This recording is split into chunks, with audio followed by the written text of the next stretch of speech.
Hi friends, welcome to my channel table for 5. ఈరోజు మీ ముందుకి పాలకూర వెల్లుల్లి కారం రెసిపీతో వచ్చేసాను.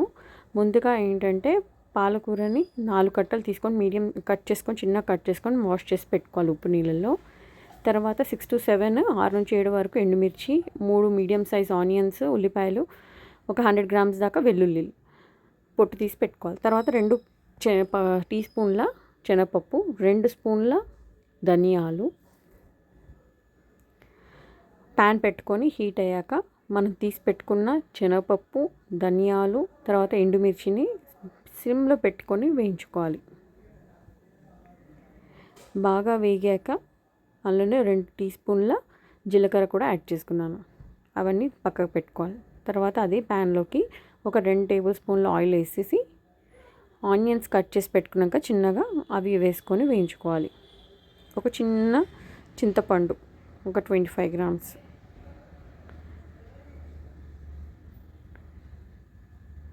ఆనియన్స్ మంచి కలర్ చేంజ్ అయ్యాక జార్లోకి తీసుకోండి. తర్వాత మనం గార్లిక్ తీసుకున్నాం కదా, ఒక 100 గ్రామ్స్ దాకా గార్లిక్ తీసుకున్నాను కదండి వెల్లుల్లి.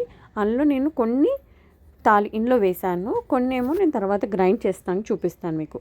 అందులో 50 గ్రామ్స్ వరకు వెల్లుల్లిని కచ్చపక్కగా దంచుకొని ఆయిల్లో కొంచెం కలర్ చేంజ్ అయ్యే వరకు ఫ్రై చేసుకోవాలి. తర్వాత పాలకూర కట్ చేసి పాలకూర ఉంది కదా మంచి వాష్ చేసుకున్నది, ఆ పాలకూర ఇందులో వేసుకోవాలి. Whole process SIM to medium ఫ్లేమ్లోనే చేసుకోండి. బాగా మంచిగా కలుపుకున్నాక తగినంత పసుపు, ఉప్పు వేసుకోవాలి. ఆల్మోస్ట్ నేను 1 టేబుల్ స్పూన్ ఉప్పు, 1 టేబుల్ స్పూన్ పసుపు వేసాను.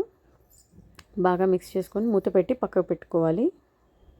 ఇది ఉడికే లోపల ముందుగా మనం ఆనియన్స్ ఫ్రై చేసి పెట్టుకున్నాక అది చల్లారాక అందులో ఒక 2 టేబుల్ స్పూన్ల మిర్చి పౌడర్ వేసుకోవాలి. అందులోనే ఇంకా మిగతా వెల్లుల్లి కూడా వేసుకొని గ్రైండ్ చేసుకోవాలి పేస్ట్ లాగా. ఇప్పుడు ఆ పేస్ట్ని మనం పాలకూర హాఫ్ ఉడికాక ఇందులో వేసుకొని బాగా మిక్స్ చేసుకోవాలి. మూత పెట్టేసి సిమ్లోనే ఉడికేయాలి. తర్వాత చూస్తే చూడండి మంచి ఆయిల్కి పైకి తేలే వరకు ఇలా సిమ్లోనే పెట్టి మధ్య మధ్యలో కలుపుకుంటూ ఉడికించుకోవాలి. వేడి వేడి అన్నంలో నెయ్యి వేసుకొని పాలకూర వెల్లుల్లి కారం తింటే చాలా బాగుంటుంది. ట్రై చేసి ఎలా ఉందో కామెంట్స్లో చెప్పండి. Bye, see you with the next recipe.